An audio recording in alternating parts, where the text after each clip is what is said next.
తరపు నుంచి వారు మాట్లాడుతూ ఉన్నారు. సో ఈ అంశం మరి ఎటువైపు దారి తీయబోతుంది కాకుమాన్ గారు? ప్యానెల్ ఉన్నటువంటి మిత్రులందరూ కూడా ముందుగా నమస్కారాలు. నిండు సభలో మరి బాలకృష్ణకు ఆ విధంగా మాట్లాడటం అది ఏ విధంగా మాట్లాడాలో లేకపోతే ఏ విధంగా ఆయన్ని సంబోధించాలో అర్థం కావట్లేదు. బాలకృష్ణ తెగ బలిసి మాట్లాడుతున్నట్టుగా అనిపిస్తా ఉంది, ఇష్టం వచ్చినట్టుగా.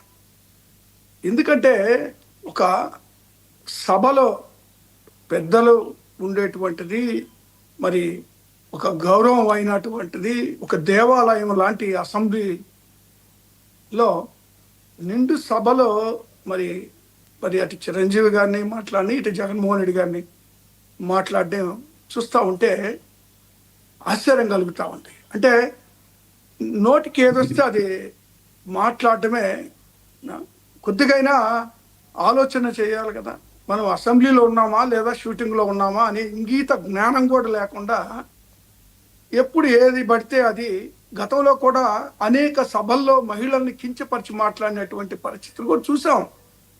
ఒక అమ్మాయిని చూస్తే కన్నైనా కొట్టాలి, కడుపైనా చేయాలి అని ఏ నాయకుడు, ఒక ఎమ్మెల్యే హోదాలో ఉన్నటువంటి వాడు ఒక ఫంక్షన్లో వేదిక మీద నుంచి మాట్లాడతారంటండి. ఇంత బరితెగింపు ఉన్నటువంటి వ్యక్తి మరి బహుశా ఈ భారతదేశ రాజకీయాలు ఎవరు ఉండరు. ఎన్టీ రామారావు గారికి చెడబుట్టినట్టుగా కనబడతా ఉంది.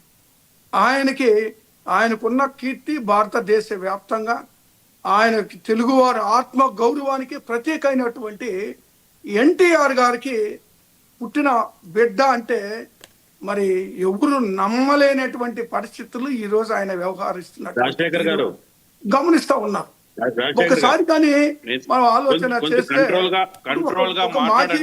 మధ్యలో ఎవరు మాట్లాడొద్దని చెప్పండి దయచేసి. వాళ్ళ టర్మ్ వచ్చినప్పుడు మాట్లాడదు, మీకు చెప్పినప్పుడు వినండి. దయచేసి ఎవరు మాట్లాడొద్దు. మీరు చెప్తే కొంచెం అంటే కాంట్రవర్సీ లేకుండా మాట్లాడుకోండి దయచేసి. నాకు అవకాశం వచ్చింది, నేను మాట్లాడుతున్నా. దయచేసి అవకాశం ఉండదు మాట్లాడేస్తే. నేను మాట్లాడితే దాన్ని తిరిగి తీసుకోలేదు. నోరు మూసుకో, నీ టర్మ్ వచ్చినప్పుడు మాట్లాడు. ప్లీజ్ ప్లీజ్ మీరు చెప్పండి. ప్లీజ్ మాట్లాడొద్దు. ఓకే అండి, నరసింహప్రసాద్ గారు నేను చెప్తా దయచేసి ఆగండి. కాకుమాన్ గారు వారు ఏమంటున్నారంటే నోరు జారి ఒక మాట అంటే మళ్ళీ తిరిగి రాదు, మీరు దయచేసి చూసుకొని మాట్లాడుతున్నారు. మీరు చెప్పాలి. ఇప్పుడు తిరిగి వచ్చింది అసెంబ్లీలో మాట్లాడిన మాట, ఆయన మధ్యలో మాట్లాడద్దు, ఆయన నోరు బారేసుకోవద్దండి. వద్దండి వ్యక్తిగతంగా మీరు మాట్లాడుకోవద్దు. అసలు మన ఇష్యూ మీద ఇష్యూ ఎందుకు ఆ విధంగా శాసనసభ్యులు ఆ విధంగా ఎందుకు మాట్లాడుకున్నారు, ఇది ఇంత రాద్ధాంతం ఎందుకైంది, దాని మీదే మాట్లాడుతున్నారు. ఓకే అండి, ఓకే ప్లీజ్ దయచేసి. పనికి మాలినటువంటి వ్యక్తి మాట్లాడినటువంటి మాటలకి నేను సమాధానం చెప్తున్నా. అసెంబ్లీకి గౌరవించాలి. అసెంబ్లీలో మనం మాట్లాడే తీరు, మన వ్యవహార శైలి, మన బాడీ లాంగ్వేజ్ ఒక పద్ధతిగా ఉండాలండి. ఎందుకు ప్రజలు మనల్ని ఎన్నుకొని పంపించేది అసెంబ్లీకి? వాళ్ళు ఎందుకు పెద్ద మనుషుల్లాగా ప్రజలు మనల్ని తీర్చిదిద్ది పంపేది? ఆడపోయి ఇష్టరాజ్యంగా మాట్లాడడానిక? సైకో అని జగన్మోహన్ రెడ్డి గారు మాట్లాడతారండి. తాట తీస్తాను ఇంకోసారిగా నా నోట్లో నుంచి మాట వచ్చిందంటే బాలకృష్ణకి నేను ఇదే వార్నింగ్ ఇస్తా ఉన్నా. నోరు దగ్గర పెట్టుకొని మాట్లాడాలా. ఒక వ్యక్తిని, ఒక మాజీ ముఖ్యమంత్రిని, ఒక అపోజిషన్ లీడర్ల గతంలో ఇప్పుడుండి 40% ప్రజలు మద్దతుతో ఉన్నటువంటి వ్యక్తిని సైకో గాడు అంటాడా? వీడికి ఎంత బలుపు, వీడికి బలుపు దించుతాము. నోరు దగ్గర పెట్టుకోకపోతే మాత్రం నేను ఇదే చెప్తా ఉన్నా.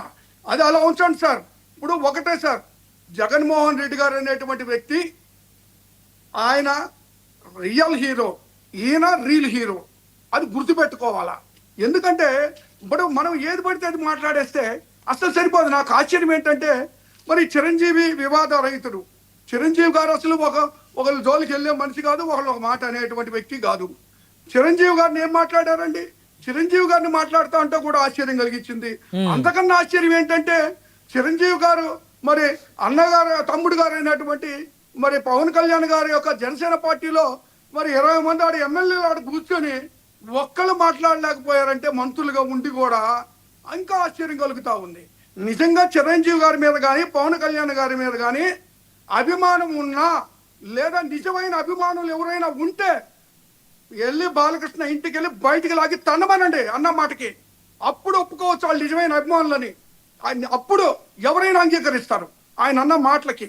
కాబట్టి నేను ఒకటే మాత్రం చెప్పదలుచుకున్నానండి, ఆయన మాట్లాడినటువంటి తీరు సరైనటువంటిది కాదు. ఇప్పుడు నేనేమంటా అంటే చిరంజీవి గారి అన్న గురించి కూడా మరి చిరంజీవి గారు కౌంటర్ ఇచ్చారు.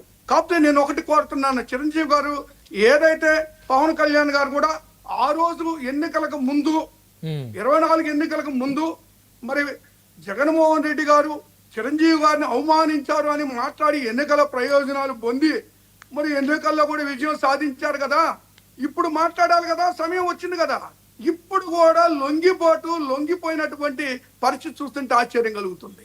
ఇప్పుడు అన్నదమ్ముల్ని మాట్లాడినా కూడా, అన్నదమ్ముల్ని నిండు సభలో అవమానించినా కూడా జనసేన పార్టీ పవన్ కళ్యాణ్ గారు సరే ఆయన ఆరోగ్యం బాగలేదు అని వింటా ఉన్నాం. ఆరోగ్యం బాగాకైనా ఏం మాట్లాడతారో కూడా చూస్తాం. అది కూడా ఇప్పుడు ఎందుకంటే రాజకీయ ప్రయోజనాల కొరకు ఎంత నీచానికైనా దిగజారేటువంటి పరిస్థితులు చూస్తుంటే నాకు ఆశ్చర్యం కలుగుతా ఉంది ఇప్పుడు ఉన్నటువంటి పరిస్థితులు గమనిస్తూ ఉంటే. ఎందుకంటే వాళ్ళు అన్ని మాటలు మాట్లాడినా ఒక్కళ్ళు వారిచ్చి ఒక్కళ్ళు ఖండించలేనటువంటి పరిస్థితికి మరి జనసేన పార్టీ దిగజారిపోయింది.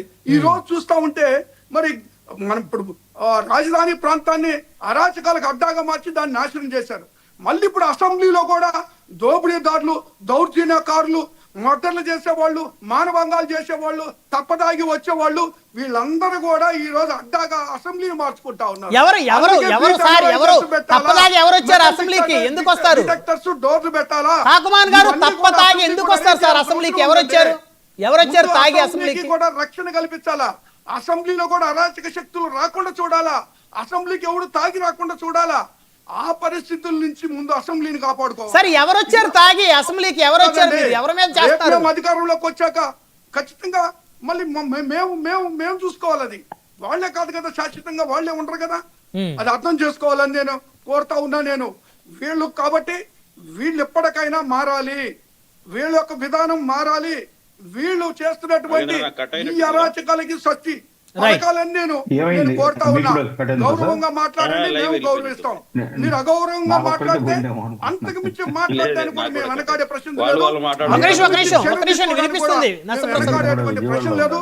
ఇంకా జగన్మోహన్ రెడ్డి గారి మీద ఏ ఒక్క మాట్లాడినా ఒక్కోడికి తాట తీయటం ఖాయం అని మాత్రం ఈ సందర్భంగా చెప్తా ఉన్నాను. రైట్, వన్ బై వన్ మాట్లాడదాం సార్. మళ్ళీ మీ దగ్గరికి తాతంశెట్టి గారు ఉన్నారు, జనసేన పార్టీ సీనియర్ నాయకులు. తాతంశెట్టి నాగేంద్ర గారు నమస్తే అండి. తాతంశెట్టి గారు వినిపిస్తుందా నా వాయిస్ మీకు? తాతంశెట్టి గారు వినిపిస్తుందా నా వాయిస్ మీకు? వినిపిస్తుంది. ఏం చెప్తారు తాతంశెట్టి గారు? నిన్న